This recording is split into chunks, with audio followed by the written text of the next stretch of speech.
This video is a continuation of the List Revisited notebook, and we're going to discuss list comprehensions. Comprehensions provide a compact way to create sequence-like data structures, including lists, tuples, sets, and even dictionaries. The notation or syntax used for a comprehension depends on the data structure being created, and here in this notebook, we're going to focus only on the list comprehension. When we get to the other data types, we'll discuss the differences in the notation at that time. Now, in addition to providing a concise means for list creation, comprehensions also avoid some of the side effects that can occur with common creation patterns using loops, all while not sacrificing readability. In fact, in many cases, a comprehension is far easier to read than other means of list creation. Now, if we wanted to create a list of squared integers, we could obviously hard code them as we did in previous examples, but what if we wanted a variable number of squares, or we wanted a very large number of them? We could use a for loop to accomplish this task, where we start with an empty list, squares, then for x in range 10, let's say. And of course, we could use a variable of some sort here. But for each x, we're going to say squares dot append and pass x squared here. And then we'll output squares. And of course, now we have our list of squares.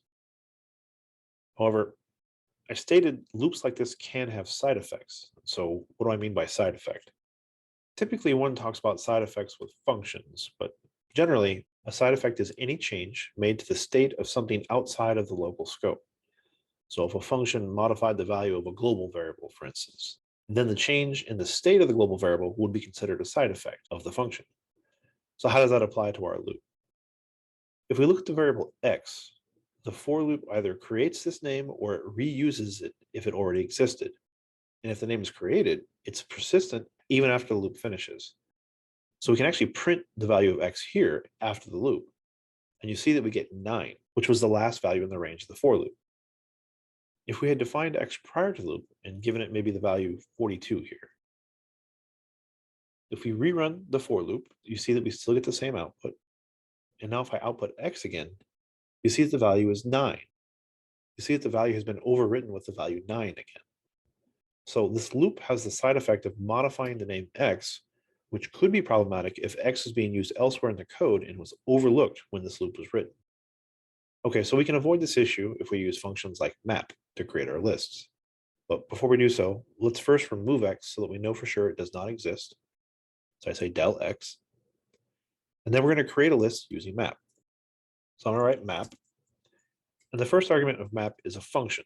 Now, we could write a simple function that just returns its argument squared, but let us use a lambda function just for fun. Lambda functions are simple anonymous functions that are created using the keyword lambda, followed by an argument list. We'll use x in this case, and then a colon. And following that colon is a single expression making up the body of the lambda function. And we're going to use x squared here. Now, lambda functions consist only of a single expression whose result is returned by default. So in essence, we've written a function that takes an argument x and returns x squared.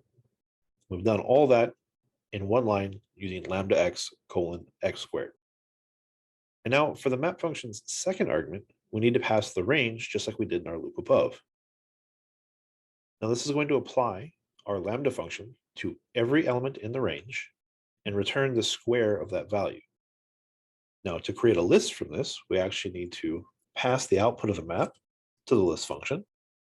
And of course, since we may want to use this list, let's go ahead and bind it to the name squares again. And in the output, you see that we get the exact same set of squared values that we got in the previous example with a for loop. However, this time, if we attempt to output x, we see it doesn't exist. The name x exists only within the lambda function, and if we had an instance of x outside of this line, its value would remain intact even after the call here. So with this, we've avoided the side effect of modifying x. But I would argue that this is not the most pleasant code to read. So finally, let's look at a comprehension. To define a list comprehension, we use square brackets. And then within the square brackets, we enter an expression to be evaluated for each element that we want in our final list. So x squared. Then we have to write a for loop. This is going to be almost exactly like we wrote in the first example, for x in range 10. And that's it. I'm going to now bind the resulting list to the name squares and then output squares. And if we run this, we see that we get a list containing the same values as both the methods above, but the comprehension is much more concise and arguably easier to read. In fact, if I read this line, it says squares equals x squared for x in range 10. And that's exactly what the resulting list contains.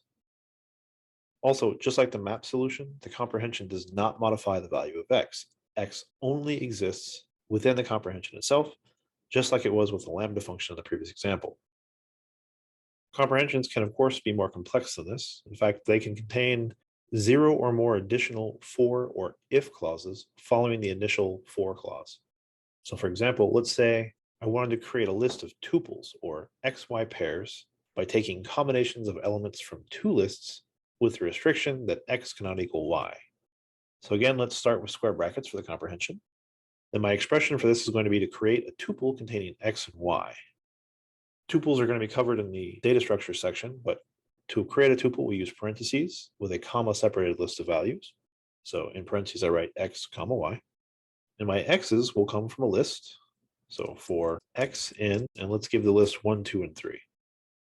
And the Y's are going to come from a separate list. So I'll say for Y in 3, 1, and 4.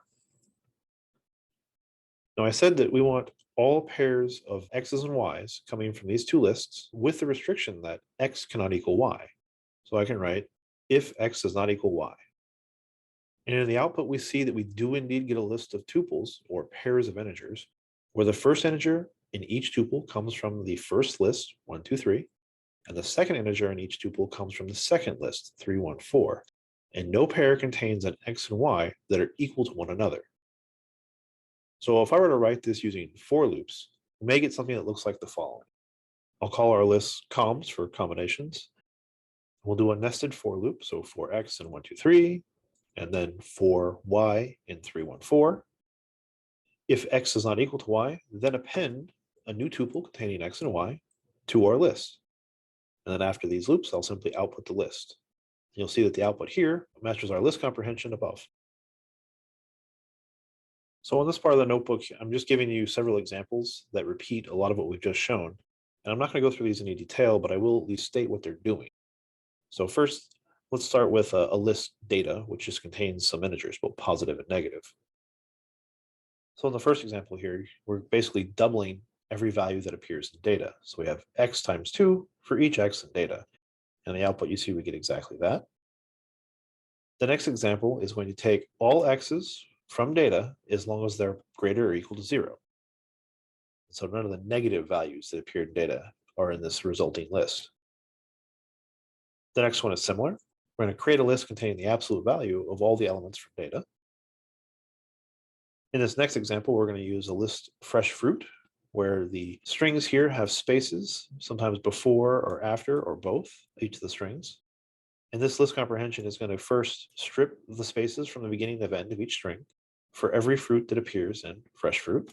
When we run this, you see that now our strings have no spaces before or after. Internal spaces were, of course, maintained.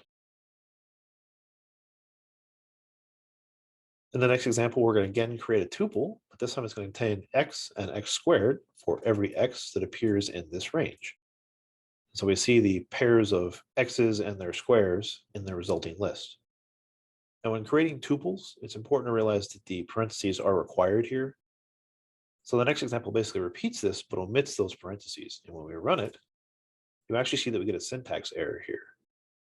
And in this case, the error does recommend that we add parentheses around the comprehension target, meaning this portion here. In the next example, we want to take the list vec, which is actually a list of lists, and flatten it so that all the elements appear in a single list. So we'll have 1 through 9 in a list and not appearing in sublists. So here we take num. This is for element in vector. So vector is our list here. Element is going to be a sublist. And if you look at the next for loop, this is for num in element. So this is for each individual number that appears in a sublist. So the comprehension target here, num, is going to take every number from every sublist, right, elem, that appears in our vector. And if we run this, you see that we get a flat list containing the elements 1 through 9 with no sublists. And then in the last example here, we're actually going to import the constant pi from the math module. And we're going to create a list of strings that contain pi rounded to some number of decimal places. And we'll specify for I in the range 1 through 5.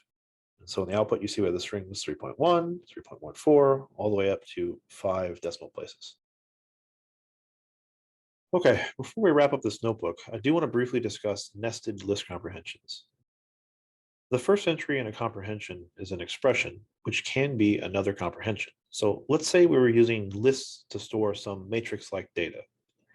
And here in this example, we have a 3x4 matrix of integers represented by a single list containing 3 sublists or rows of our matrix, where each of those has length 4, since there are 4 columns in our matrix. Now, if we wanted to do an operation like transpose, we could use a nested list comprehension to do so. But before we write that comprehension, what will our matrix look like after the transpose operation? Well, since the transpose operation effectively flips or rotates the values around the diagonal, the resulting list should be a single list, but now it should contain 4 sublists of rows, each with length 3, since there should be 3 columns in the output. The first row should be the values 1, 5, and 9, the second 2, 6, and 10, and so on. Now, since we want the columns of this matrix to become the rows in the output, let us start with the outer comprehension, which will iterate over the columns of the matrix. All right, so we know we're going to want another expression here, which is going to be a comprehension, and we're going to come back to that momentarily, but for now we know that that expression will be evaluated for each column index, which we'll call I, and it's going to be in the range 4, since there are 4 columns. Now, with that, all we need to do is write a comprehension that creates a new row, a list, from the values in column I. So let's go back to the beginning, and I'm going to write square brackets. And once again, let's skip the expression and handle the for loop. Now, for the for loop here, we know we're going to get rows from our matrix. So this will be 4 row in matrix. Since row here will be one of these rows. So this expression here needs to grab the appropriate element from the row given the current column I. So here we're going to write row at I, and that's actually it. If we read this again, we're going to get the ith element from the current row in the matrix for I in the range 0 through 3, representing the columns. And if we look at the output for this, we see that we get a single list containing 4 sublists. The elements of each are the columns of our original matrix. Now we could write this again without nested comprehensions, maybe mixing for loops and comprehensions. And that would actually be very similar to what we did in previous examples. So I'll start with transpose being an empty list. And then again, we're going to march through the columns. I'll say for I in range 4. And now we're going to append the column, right? So a list making up that column, which we're going to use a comprehension for. So I'll say square brackets. And just like our previous one, we're going to write row at I, and this will grab the ith element from the row, right? So this will grab the element for the current column, and we need to do this for each row in the matrix. So for row in matrix. And then I'll just output transpose, and you see that we get the same output again. And of course, if we were to avoid comprehensions altogether, this would be equivalent to the following. We'll start with this code, delete the previous loop body, and then I'm going to create a temporary column that we're going to fill out using for row and matrix. We'll say call.append, and we'll grab the ith element from the current row. And then once that column is filled out, we'll append it to our transpose matrix, and then we'll just run this block.